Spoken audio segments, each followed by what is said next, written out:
स्वागत है। हम जो हमारा थर्ड चैप्टर कर रहे थे pair of linear equation in two variables class 10th NCERT mathematics का, और ये हमारा पार्ट नंबर 10th होगा। इसमें हम जो हमारी एक्सरसाइज है 3.6 वो डिस्कस करेंगे। 3.6 को स्टार्ट करने से पहले हम दोबारा वापस चलेंगे कि अभी तक हमने क्या किया है, क्योंकि जो हमारी एक्सरसाइज है 3.6 वो थर्ड चैप्टर की सबसे ज़्यादा इम्पोर्टेंट एक्सरसाइज है। और अगर एग्जामिनेशन में थर्ड चैप्टर से कोई भी क्वेश्चन आता है तो लगभग हर बार वो 3.6 से ही होता है। तो इसको बिल्कुल डीपली करते चलेंगे। तो पहले हम जो हमारा बेसिक है उसको रिवाइज करते हैं, उसके बाद हम डिस्कस करेंगे कि जो एक्सरसाइज हमारी 3.6 है उसमें क्या है, कैसे क्वेश्चन उसमें होंगे और किस तरह से उन क्वेश्चनों को हम सोल्व करेंगे। तो जब हमने जो हमारा चैप्टर था pair of linear equation into variables उसको स्टार्ट किया था, तो तब हमने डिस्कस किया था कि जो पेयर होता है हमारा pair of linear equations into variables, तो जो उसको सोल्व करने के हमारे मेथड थे वो दो थे। सबसे पहले था हमारा अलजेब्रिकली मेथड और उसके बाद था हमारा एक ग्राफिकली मेथड। जो ग्राफिकली है वो पहला मेथड था और जो अलजेब्रिकली है वो सेकंड मेथड था। और ग्राफिकली मेथड को पार्ट जब हम सोल्व करते थे तो ग्राफ पे रिप्रेजेंट करते थे इक्वेशंस को, और प्रत्येक इक्वेशंस एक लाइन हमें देती थी। उसके बाद हमने डिस्कस किया था कि जो लाइन है कहाँ कहाँ पे इंटरसेक्ट करेंगे, किस प्रकार की हो सकती है, वहाँ पर हम अब नहीं जाएंगे। तो जो अलजेब्रिकली हमारे मेथड थे वो तीन थे: सब्स्टिट्यूशन मेथड, एलिमिनेशन मेथड और क्रॉस मल्टीप्लिकेशन मेथड। तो कुल मिलाकर हम कह सकते हैं कि जो pair of linear equations into variables होता है उसको सोल्व करने के चार मेथड होते हैं। अगर हम बात करें वैसे मेथड्स की, लेकिन मेथड तो दो ही होते हैं, ये तीन मेथड है, ये अलजेब्रिकली मेथड के पार्ट है। लेकिन अगर इन दोनों को इग्नोर करें तो फोर्थ क्या होगा हमारा ग्राफिकली मेथड। तो ये चार मेथड थे। और जो हमारा ग्राफिकली मेथड था वो हमारी 3.1 और 3.2 में डिस्कस किया था। सब्स्टिट्यूशन मेथड हमारा 3.3, एलिमिनेशन मेथड 3.4 और क्रॉस मल्टीप्लिकेशन मेथड हमने जो हमारे एक्सरसाइज थी 3.5 थी जो उसमें डिस्कस किया था। और प्रत्येक मेथड को स्टार्ट करने से पहले हमने उसका बेसिक किया था। तो अब हम आते हैं 3.6 एक्सरसाइज में। 3.6 एक्सरसाइज है उसमें हम जो ये सभी के सभी मेथड है सभी को यूज कर सकते हैं। अब वो उस पर डिपेंड है कि कौन सा मेथड हमें अच्छी तरह से आता है। जो भी मेथड हमें अच्छी तरह से आता है सिर्फ उसी को हम जो 3.6 है उसमें यूज करेंगे। लेकिन 3.6 एक्सरसाइज है जो वो डिफरेंट होगी इन सभी एक्सरसाइज, क्योंकि अभी तक हमारे जो क्वेश्चन आए हैं वो हमारे स्टैंडर्ड फॉर्म में आए हैं। स्टैंडर्ड फॉर्म हमारी क्या थी? a1x plus b1y plus c1 is equal to 0। और जो सेकंड होती थी उसकी इक्वेशन थी वो स्टैंडर्ड फॉर्म थी a2x b2y plus c2 is equal to 0। ये हमारी इक्वेशन 1 थी और ये हमारी इक्वेशन नंबर सेकंड थी। मतलब जो भी क्वेश्चन अभी तक डिस्कस किए हैं दोनों में क्या थी? स्टैंडर्ड इक्वेशन थी। अब मैं आपको डिफरेंस बताता हूँ कि जो 3.6 एक्सरसाइज होगी उसमें क्वेश्चन किस प्रकार डिफरेंट होंगे। और कुछ क्वेश्चन इस प्रकार भी आए थे हमारे जिसमें a1 और b1 और c1 की वैल्यू डिनोमिनेटर में या फ्रैक्शन में थी, जैसे 3/2x plus 9/2y plus 18 is equal to 0। कुछ इस तरह के सम हमने किए। उसमें क्या था? एलसीएम लेकर हम जो हमारी फ्रैक्शन में वैल्यू है उसको ख़त्म कर देते थे। लेकिन अब जो हमारी एक्सरसाइज होगी 3.6 उसमें क्या होगा? स्टैंडर्ड इक्वेशन में हमारे क्वेश्चन नहीं होंगे। स्टैंडर्ड इक्वेशन जो स्टैंडर्ड फॉर्म होती है इसकी उसमें हमें फ्रैक्शन को लेके आना पड़ेगा। वो कैसे लेके आना पड़ेगा वो इम्पोर्टेंट बात होगी, उसको बाद में डिस्कस करेंगे। लेकिन मैं बताता हूँ किस प्रकार के क्वेश्चन होंगे। उसमें क्या होगा? अगर हम यहाँ पर देखें, यहाँ पर जो डिनोमिनेटर है उसमें क्या है? कोई भी डिजिट है, या हम कह सकते हैं कि कोई भी रियल नंबर है। कहाँ पे? डिनोमिनेटर में। डिनोमिनेटर में या तो रियल नंबर है। अगर डिनोमिनेटर में रियल नंबर हो तो वो उसको कैसे ख़त्म करेंगे, एलसीएम लेकर। लेकिन अगर डिनोमिनेटर में क्या हो, वेरिएबल हो, अब मैं यहाँ पे लिख दूँ 2/3x plus 8/9y is equal to 10।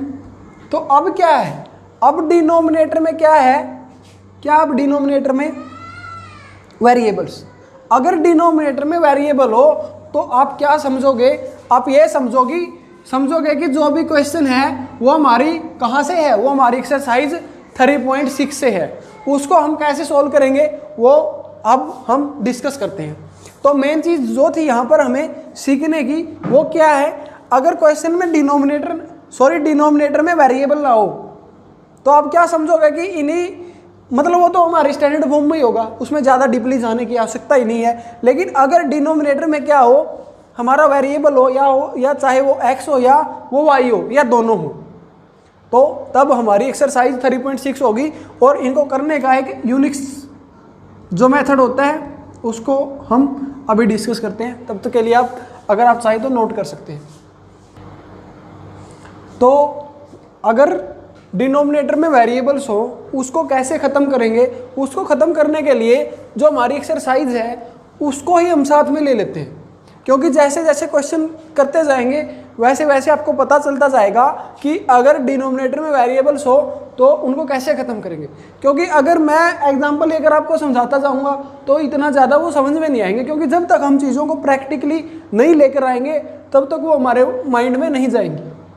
तो स्टार्ट करते हैं हम हमारा पहला क्वेश्चन। अगर आप इस क्वेश्चन को एलसीएम लेकर करना चाहो तो मैं आपको बताऊंगा वो दिक्कत क्या आएगी, और उसके बाद हम देखेंगे कि क्वेश्चन को सॉल्व कैसे करना है। तो सबसे पहले हम एलसीएम लेते हैं। जो एलसीएम लेना गलत है, लेकिन गलत ही करके देखते हैं और देखते हैं कि उससे क्या निष्कर्ष निकलता है। तो अगर हम एलसीएम लें तो एलसीएम क्या आएगा, एलसीएम क्या आएगा 6xy, यहाँ पे क्या होगा इसकी मल्टीप्लाई इसके साथ 3y plus 2x is equal to 2, और ये 6xy वहाँ पे मल्टीप्लाई में जाएगा तो 3y plus 2x is equal to 12xy। और ये यहाँ पे क्या होगा, यहाँ पर आकर माइनस में होगा तो 3y प्लस 2x माइनस के 12xy। अब अगर मैं आपसे कहूँ क्या ये लीनियर इक्वेशन है तो वो आप कहेंगे वो है, और है भी, लेकिन क्या ये स्टैंडर्ड फॉर्म में है, स्टैंडर्ड फॉर्म में तो ये नहीं है। और हम इन दोनों को अलग कर ही नहीं सकते, ये कैसे भी हम करते जाएं इनको ये अलग ही नहीं होंगे। और अगर इन दोनों को अलग नहीं कर सकते, स्टैंडर्ड फॉर्म में नहीं लेके आ सकते, तो हम इनको किसी भी मेथड से सॉल्व ही नहीं कर सकते, क्योंकि ना तो यहाँ पे ग्राफिकली मेथड लगेगा क्योंकि स्टैंडर्ड फॉर्म में नहीं है, और ना ही सब्स्टिट्यूशन, ना ही एलिमिनेशन, ना ही क्रॉस मल्टीप्लिकेशन मेथड। तो ऐसे तो नहीं होगा ये, क्योंकि इन दोनों को अलग करना पड़ेगा, वहाँ पे तो दोनों हमारे अलग हैं। और अगर डिग्री देखें तो यहाँ पे 2 हो जाती है, एक इसकी और एक इसकी। अगर आर.डी. शर्मा में ऐसी बातें एनसीईआरटी में नहीं है तो यहाँ पे हम नहीं जाएंगे, अब यहीं पर रहते हैं कि लीनियर है, लेकिन लीनियर भी नहीं होगी ये। तो अब हम देखते हैं कि ऐसे तो कर ही नहीं सकते एलसीएम लेकर, मतलब एलसीएम लेंगे तो एक्स और वाई दोनों इकट्ठे हो जाएंगे। तो फिर कैसे करते हैं दोनों को सॉल्व। तो यहाँ से क्या निष्कर्ष निकलेगा कि एलसीएम लेना यहाँ पे एक सही मेथड नहीं है। तो मेथड क्या होगा, तो वो मेथड क्या होगा अब देखते हैं। अब हम इस इक्वेशन को कैसे लिख सकते हैं 1/2x को, 1/2x को कैसे लिख सकते हैं, 1/2 into 1/x plus 1/3 into 1/y is equal to 2, ऐसे लिख सकते हैं। हाँ, क्योंकि मल्टीप्लाई में लिखा है, अगर हम इन दोनों की मल्टीप्लाई करें तो दोबारा इस रूप में आ जाएंगे। तो अब आप क्या करोगे, अब आप पुट करोगे वैल्यूज, क्या बनाने के लिए, लीनियर इक्वेशन बनाने के लिए। क्योंकि अभी तक हमने सभी इक्वेशन में x और y लिया है, अब हम x और y से थोड़ा दूर हटेंगे और किसी अनदर वेरिएबल के पास चलते हैं। तो यहाँ पर हम पुट करेंगे प्रत्येक क्वेश्चन में, वो जैसे जैसे हम नेक्स्ट क्वेश्चन पर जाएंगे तो आपको समझ में आता जाएगा कि हाँ कैसे पुट करना है और जो आंसर वो कैसे आएगा। तो यहाँ पर हम p की जगह मान लिया 1/x की जगह पर क्या पुट कर देते हैं p, और 1/y की जगह पर क्या पुट कर देते हैं, क्यू। तो पुट कर दिया। अब देखते हैं जो हमारी इक्वेशन है वो किस रूप में आएंगी। तो 1/2 as it is into 1/x की जगह पे क्या रखना है, 1/x की जगह पर क्या रखेंगे हम, 1/x की जगह पर p। तो यहाँ पर क्या आएगा, p किसकी जगह पे आई है, 1/x की जगह पर। उसके बाद क्या होगा हमारा, प्लस का sign as it is, 1/3 as it is, और 1/q की जगह पर क्या रखा है, 1/y की जगह पर क्या रखेंगे हम, q। तो यहाँ पे क्या आएगा हमारा, into Q is equal to what, किसके इक्वल आएंगे, 2 के। तो अब आप देखिए जो इक्वेशन हो किस रूप में आई, ये क्या होगा हमारा p/2 plus q/3 is equal to 2। अब यहाँ पे क्या है, अब ये हमारी ऐसे क्वेश्चन हम फेस कर चुके हैं। अब आप ये मत समझना कि सर यहाँ पर एक्स वाई नहीं है, स्टैंडर्ड फॉर्म में नहीं है। एक्स वाई क्या होता है हमारे वेरिएबल, और पी और क्या भी क्या है, वेरिएबल है। तो ऐसा तो हो सकता है कि एक्स वाई की जगह कोई अनदर वेरिएबल हो, आर्बिट्री कांस्टेंट तो ये नहीं है। तो अब यहाँ पे अगर हम देखें तो डिनोमिनेटर में क्या है, डिनोमिनेटर में हमारे वेरिएबल नहीं है। तो अब हम एलसीएम लेकर इन दोनों को स्टैंडर्ड फॉर्म में कन्वर्ट कर सकते हैं। तो एलसीएम क्या आएगा हमारे पास, 2 और 3 का क्या होता है 6। तो इसकी मल्टीप्लाई इसके साथ होगी 3p प्लस इसकी मल्टीप्लाई इसके साथ 2q इज इक्वल टू 2। और ये जो 6 है वहाँ पर जाकर मल्टीप्लाई में होगा। तो अगर वहाँ पर मल्टीप्लाई में होगा तो यहाँ पे कितना हो जाएगा, ये 12। तो अब आप देखिए क्या है, स्टैंडर्ड फॉर्म में है, हाँ है। और a1 की वैल्यू क्या है 3, b1 की वैल्यू क्या है 2, और जो कॉन्स्टेंट टर्म है वो c1 की वैल्यू होती है क्या, -12। तो ऐसे बनाएंगे हम इक्वेशन अगर ऐसी कंडीशन हो। सिमिलरली यही काम हम यहाँ पे करेंगे। जो हमारी इक्वेशन नंबर 2 है उसमें भी अगर मैं ऐसे उठूँ कि जो 1/3 है उसको हम कैसे लिख सकते हैं, 1/3 into 1/x plus 1/2 into 1/y is equal to 13/6। और 1/x की जगह पर क्या पुट किया है, ये तो है नहीं कि एक इक्वेशन में करेंगे, दोनों में करेंगे। 1/x की जगह पर क्या पुट किया है p, तो ये क्या होगी हमारी p/3 प्लस यहाँ पे क्या आएगा हमारा q/2 इज इक्वल टू 13/6। तो एलसीएम क्या आएगा 6, p की 2 के साथ करेंगे तो 2p, q की 3 के साथ करेंगे तो 3q इज इक्वल टू 13/6। और 6 यहाँ पे डिवाइड में, वहाँ पे जाके क्या होगा मल्टीप्लाई में, मतलब यहाँ पे आएगा 6 से 6 कैंसिल आउट, तो 2p plus 3q is equal to 13। ये होगी हमारी इक्वेशन नंबर 2। अब आप इन दोनों इक्वेशन को किसी भी मेथड से सोल्व कर सकते हैं, चाहे वो कोई सा भी मेथड हो, चाहे वो ग्राफिकल मेथड हो या एलिमिनेशन मेथड हो, सब्स्टिट्यूशन मेथड हो। तो ज़्यादातर कौन सा मेथड हमने यूज किया है प्रत्येक एक्सरसाइज में, एलिमिनेशन मेथड। तो एलिमिनेशन मेथड ही यूज करेंगे। वहाँ पर हम क्या करते हैं, एलिमिनेशन मेथड में क्या करते हैं हम, या तो a1 को इक्वल करते हैं a2 के, या b1 को इक्वल करते हैं b2 के। अगर a1 को a2 के इक्वल करेंगे तो यहाँ पे क्या है 3, यहाँ पे क्या है 2, कैसे इक्वल होंगे दोनों, जब यहाँ पे भी क्या होगा, दोनों का एलसीएम क्या होता है 6, तो यहाँ पे भी 6 होना चाहिए और यहाँ पे भी 6 होना चाहिए। तो यहाँ पर जो 6 है वो कैसे आएगा, जब हम इसकी मल्टीप्लाई करेंगे 2 के साथ और इस इक्वेशन की मल्टीप्लाई करेंगे किसके साथ, 3 के साथ। इस इक्वेशन की किसके साथ करनी है, 2 के साथ। क्योंकि a1 और a2 को यूज इक्वल करेंगे। a1 और a2 को इक्वल क्यों करेंगे, क्योंकि एलिमिनेशन मेथड हमारा यही कहता है कि जो दोनों के, या तो आप x के कोफिशिएंट को इक्वल करो या आप दोनों इक्वेशन में y के कोफिशिएंट को इक्वल करो। तो ये हो गए हमारे सभी बातों के आंसर। तो इक्वल करने के लिए आप मल्टीप्लाई करेंगे। वैसे तो आप मैथमेटिकली इसको रिप्रेजेंट करोगे तो लिखना पड़ेगा आपको, क्यों, क्योंकि लगभग 6 नंबर से हमारा क्वेश्चन आता है। तो उसको अटैम्प्ट करने का तरीका है वो बहुत अच्छा होना चाहिए।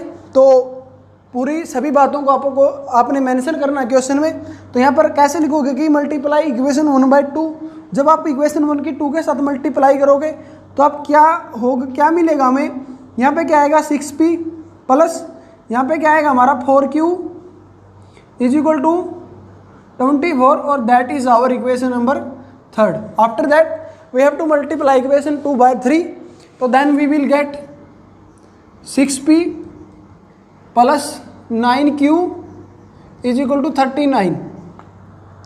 अब आप ये बात ज़रूर ध्यान में रखना कि मल्टीप्लाई सिर्फ यहाँ तक नहीं करनी, दोनों साइड मल्टीप्लाई होती है, एक साइड हम कभी भी मल्टीप्लाई नहीं करेंगे, और अगर एक साइड हमने मल्टीप्लाई कर दी तो उसके बाद जो आपकी इक्वेशन है वो इक्वल नहीं रहेगी। तो ये होगी हमारी इक्वेशन नंबर 4। अब किसको सोल्व करेंगे, इक्वेशन नंबर 3 और 4 को। या तो आप 4th में से 3rd को लेस करो, या आप 3rd में से 4th को लेस करो, तो आप जो मर्जी यहाँ पर लिख दो, या 3rd में से 4th या 4th में से 3rd। तो subtract equation 3rd from 4th। अगर हम 4th में से 3rd को लेस करेंगे तो सबसे पहले 4th ही लिखेंगे। तो 4th क्या हमारी 6p plus 9q is equal to 39। उसके बाद क्या होगा, इसको सब्ट्रैक्ट करेंगे तो इसको नीचे लिखेंगे 6p plus 4q is equal to 24। तो उसके बाद अगर सब्ट्रैक्ट करते हैं तो साइन चेंज करते हैं तो ये क्या होगा, नेगेटिव, ये भी नेगेटिव और ये भी नेगेटिव, ये कैंसिल आउट होगा। तो 9q में से जब आप 4q को लेस करोगे तो क्या बचेंगे हमारे पास 5q, और यहाँ पर क्या बचेगा 15, और q कितना आएगा हमारे पास 3। तो q आ गया 3। अब किसकी वैल्यू चाहिए, p की वैल्यू कैसे आएगी। अब इक्वेशन आपके पास 4 है, आप कहीं पे भी q की जगह पर 3 पुट कर दो, वो हमें p की वैल्यू देगा। मान लिया हम कहाँ पर पुट कर देते हैं, इक्वेशन 1 में। इक्वेशन 1 हमारी क्या है, 3p plus 2q is equal to 12। तो आप क्या लिखोगे, put q is equal to 3 in equation 1। और अगर हम इक्वेशन 1 में पुट करेंगे तो 3p एज इट इज, उसके बाद plus 2q as it is, q की जगह पर क्या पुट करना है 3, तो 2 इंटू 3 किसके इक्वल है हमारा ये 12 के। तो 3p plus 6 is equal to 12, और ये वहाँ पर जाकर नेगेटिव होगा। तो 3p इज इक्वल टू 12 में से 6 लेस करोगे तो 6, तो p इज इक्वल टू 2। तो p की वैल्यू क्या आएगी 2, और q की वैल्यू क्या आएगी 3। तो क्या क्वेश्चन हमारे यहाँ पर ख़त्म होता है, नहीं, क्योंकि हमें किसकी वैल्यू चाहिए, इक्वेशन क्या थी हमारी, इक्वेशन में तो हमारे पास p और q कहीं भी नहीं था। इक्वेशन क्या थी हमारी, हमें या तो x की वैल्यू देनी है आंसर में और y की। तो अभी तक हमारा क्वेश्चन खत्म नहीं हुआ, क्योंकि हमें या तो x की वैल्यू देंगे या हम y की, दोनों की देंगे या क्या। तो अब यहाँ पर पुट करेंगे 1/x हमारा किसके इक्वल है, p के। p की वैल्यू क्या आई हमारे पास 2, तो 1/x इज इक्वल टू 2। तो x की वैल्यू यहाँ से क्या आएगी, 2 यहाँ पे चला जाएगा और x वहाँ पे, तो क्या आएगी हमारी 1/2 इज इक्वल टू x। तो x की वैल्यू क्या आएगी 1/2, और y की वैल्यू जब आप निकालोगे पुट करने के बाद तो क्या आएगी 1/3। तो ये था हमारा क्वेश्चन नंबर 1 का पार्ट फर्स्ट। इसमें x और y की वैल्यू निकाली, ये सबसे हमारा आसान क्वेश्चन था। इसके बाद हम सभी पार्ट करने पड़ेंगे जो क्वेश्चन 1 है इसके, क्योंकि सभी में अलग अलग से मेथड हमारे, क्योंकि जो NCERT है वो रिपीटिंग क्वेश्चन बहुत कम देता है, प्रत्येक क्वेश्चन हमें एक चीज़ सिखाता है। और जब आप प्रत्येक क्वेश्चन में से एक बात निकालना सीख जाओगे तब से आपको मैथ है वो इजी लगना शुरू हो जाएगा। तो इसमें से क्या निष्कर्ष निकलता है इस क्वेश्चन में से, इस क्वेश्चन में से सिर्फ यही निष्कर्ष निकलता है, अगर नीचे डिनोमिनेटर में वेरिएबल्स हों तो उनकी जगह पर हम उनको सेपरेट नहीं कर सकते। अगर दोनों को सेपरेट नहीं कर सकते तो वैल्यूज पुट करनी पड़ेंगी, और वो वैल्यू पुट करनी पड़ेंगी। यहाँ पे 1/x is equal to p put किए, जरूरी नहीं है कि प्रत्येक क्वेश्चन में 1/x is equal to p put होगा, वो आपके प्रैक्टिस जितनी भी होगी उस पर डिपेंड होगा। जितना ज़्यादा आप क्वेश्चनों की एक्सरसाइज करोगे या बार बार करोगे तो आपके मन में फीलिंग आएगी, अंदर से आवाज़ आएगी कि इस क्वेश्चन में ये वैल्यू पुट करनी है, और एक अलग सा आंसर आपको वो मिलता रहेगा। तो प्रत्येक क्वेश्चन हमारे अलग अलग होंगे। अब देखते हैं हमारा क्वेश्चन नंबर 2। तो अब हम देखते हैं हमारा नेक्स्ट क्वेश्चन, जो फर्स्ट क्वेश्चन का पार्ट नंबर 2 है, वो थोड़ा फर्स्ट क्वेश्चन से अलग है और आंसर भी थोड़ा अलग आएगा। तो देखते हो कैसे आएगा। तो पहले वाले क्वेश्चन में हमने क्या किया था, अब इन क्वेश्चन के बारे में हम ज़्यादा बातें नहीं करेंगे, अब सीधा क्वेश्चन करते रहेंगे। तो इस क्वेश्चन में देखते हैं क्या करेंगे। तो इसको जैसे हमने पिछले वाले को किया था अलग अलग लिख सकते हैं हम। इसको कैसे लिख सकते हैं, 2 × 1/√x और plus 3 into 1/√y is equal to 2। जब आप इनको अलग करोगे तो तब हमें अलग से ही पता चल जाएगा कि वैल्यू है जो क्या पुट करनी है। जैसे इसको भी कर सकते हैं हम, इसको क्या लिख सकते हैं 4 इंटू 1/√x और 9 into 1/√y is equal to -1। तो यहाँ से क्या निकलेगा हमारा 1/√x अलग से पता चल रहा है, यहाँ पे भी 1/√x है, यहाँ पे भी 1/√x है। आप ये देखो कि दोनों इक्वेशंस में कॉमन क्या है वही पुट करना है। ये नहीं है यहाँ पे 2 है 2 पुट कर दिया, यहाँ पे 4 है 4 पुट कर दिया। दोनों से कॉमन लेंगे, जो कॉमन आएगा वही पुट करेंगे। तो यहाँ से अलग क्या निकला 1/√x 1/√x। तो put 1/√x is equal to what, किसके इक्वल पुट करोगे, कोई भी वेरिएबल ले सकते हैं हम, ज़्यादातर क्या लेते हैं हम p, और 1/√y की जगह पर क्या रखेंगे q। तो यहाँ पे जो इक्वेशन है हमारी वो क्या बनेगी 2 इंटू 1/√x की जगह पर क्या पुट करना है p, तो into p plus 3 into 1/√y की जगह पे क्या पुट करना है q, तो q इज इक्वल टू 2। तो यहाँ से इक्वेशन क्या बनेगी 2p plus 3q is equal to 2। और यहाँ पे क्या बनेगी, यहाँ पर लिख ही लेते हैं सीधा, क्योंकि जैसे यहाँ पे पुट किया वैसे यहाँ पे पुट करेंगे। तो क्या आएगा 4p plus 9q is equal to -1। तो अब आप देखिए a1 और a2 को कैसे इक्वल करें, क्योंकि किसी भी मेथड से सोल्व कर सकते हैं। तो कौन सा मेथड हम प्रेफरेंस देते हैं, किस मेथड को, एलिमिनेशन मेथड को, क्योंकि वो लेंथी नहीं पड़ता ज़्यादा, सबसे छोटा होता है और जल्दी से क्वेश्चन हो जाते हैं। तो ये हमारी माना इक्वेशन नंबर 1 है और माना ये हमारी इक्वेशन नंबर 2 है। तो मल्टीप्लाई करेंगे, मल्टीप्लाई इक्वेशन 1 बाय किसके साथ करें। अब आप देखो यहाँ पे 4 है, यहाँ पे क्या है 2, तो दोनों का एलसीएम क्या आएगा 4, मतलब 4 लिख सकते हैं हम, यहाँ पर ला सकते हैं कैसे भी। तो कैसे आएगा जब हम 2 की 2 के साथ मल्टीप्लाई करेंगे तो क्या किसके साथ मल्टीप्लाई होगी 2 की, तो यहाँ पे क्या आएगा 4p प्लस जब यहाँ पर 2 के साथ करेंगे तो 6q इज इक्वल टू 4। तो ये होगी हमारी इक्वेशन नंबर 3। अब 4th इक्वेशन लाने की ज़रूरत नहीं है क्योंकि a1 और a2 हमारे इक्वल है। तो अब हम क्या करेंगे, या तो सेकंड में से थर्ड को लेस करेंगे या थर्ड में से सेकंड को। तो सब्ट्रैक्ट इक्वेशन 3 फ्रॉम 2। तो जो बाद में लिखे उसको पहले लिखेंगे, बाद में 2 लिखा तो 2 को लिखेंगे पहले। 4p plus 9q is equal to -1। और यहाँ से क्या है हमारा 4p plus 6q is equal to 4। तो ये नेगेटिव होगा, ये भी नेगेटिव, ये भी नेगेटिव, तो ये कट जाएगा हमारा 4p से 4p कैंसिल आउट। और 9 में से जब हम 6 को लेस करेंगे तो 3q इज इक्वल टू -5। तो ये क्या आएगा हमारा q की वैल्यू क्या आएगी -5/3। तो q की वैल्यू क्या है -5/3। दोबारा से देख लेते हैं क्योंकि क्या पता प्लस और माइनस की गड़बड़ हो कहीं पे भी। तो ये हमारी 2p हुई, ये भी ठीक है, 3q हुआ, ये भी ठीक है, इज इक्वल टू 2, ये भी ठीक है, मल्टीप्लाई की 2 के साथ 4q 6q 4, ये भी सही है। उसके बाद यहाँ पे 4p 9q -1, 4p 9q -1 सही है, 4p भी ठीक है, फिर माइनस के 6q भी सही है, माइनस के 4 होगा क्योंकि प्लस के 4 तो ये भी सही है, माइनस के 5 ये भी सही है, 9 में से यहाँ पे प्लस ही है, सही है। मतलब जो q की वैल्यू क्या होगी -5/3। अब q की वैल्यू कहाँ पर पुट करें, मान लिया कि जो इक्वेशन 1 है वहाँ पे पुट कर देते हैं। तो put q is equal to -5/3 in equation 1।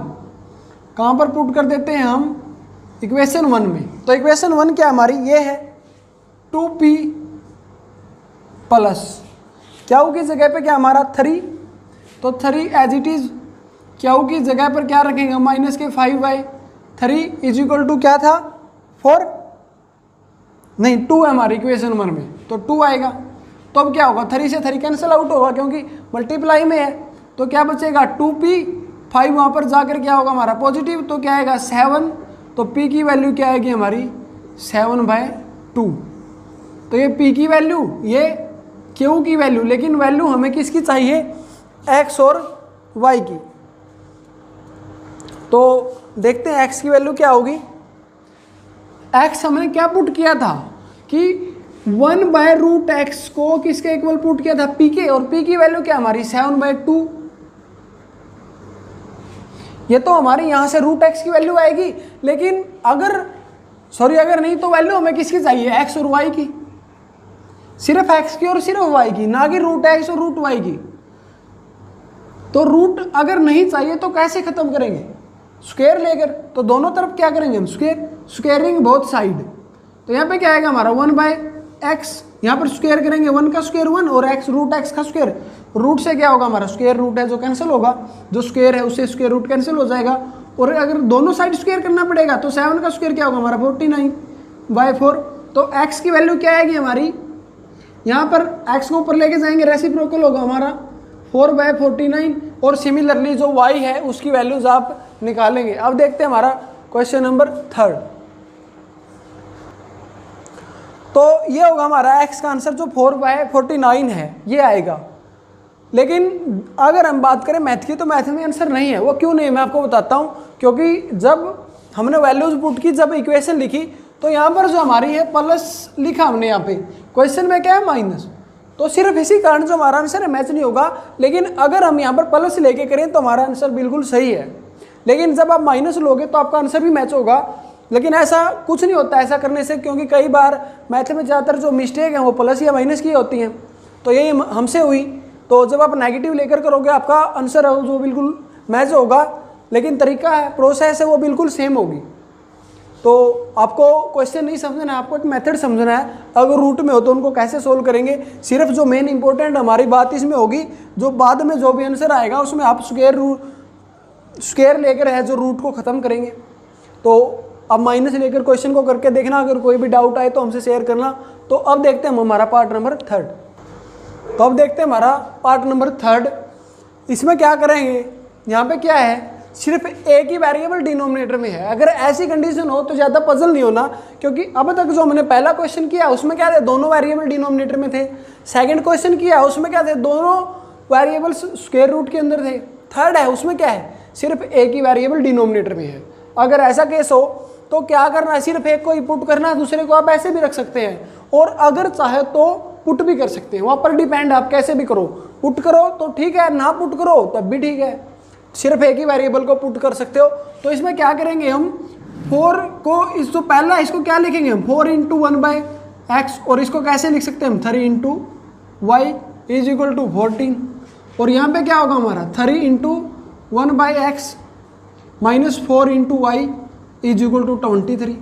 अगर हम देखें दोनों में कॉमन क्या है, यहाँ पे 1/x है और यहाँ दोनों में क्या कॉमन है y, तो 1/x को क्या पुट करोगे p, और y को क्या पुट करोगे q। चाहे तो पुट कर दो या रहने दो, आपकी मर्जी है, लेकिन p और q ऐसे लेकर चलते हैं ना हम, p और q। 1/x की जगह पर क्या पुट करते हैं हम p, और वहाँ पे क्या होगा हमारा q। तो सिमिलरली यहाँ पे भी होगा 1/x p, और y की जगह पर क्या होगा हमारा q। तो तब हमारा क्या होगा यहाँ पे 4p - 3q = 4, और यहाँ पे क्या होगा हमारा 3p - 4q = 23। ये होगी हमारी इक्वेशन नंबर 1 और ये होगी हमारी इक्वेशन नंबर 2। इसके बाद इन दोनों इक्वेशन को आप किसी भी मेथड से सोल्व कर सकते हैं। तो सोल्व क्या करना हो, आप एलिमिनेशन मेथड यूज़ करना। तो ये था हमारा पार्ट नंबर 3। ये जो 3q है वो प्लस का आएगा, क्योंकि यहाँ पर पॉजिटिव हमारा। तो ये हमारा पार्ट नंबर 3 था, इसको आप आगे खुद करेंगे। और जो पार्ट नंबर 4 होगा, या जो आगे के पार्ट हैं, वो हम हमारा जो पार्ट नंबर 11 होगा उसमें डिस्कस करेंगे।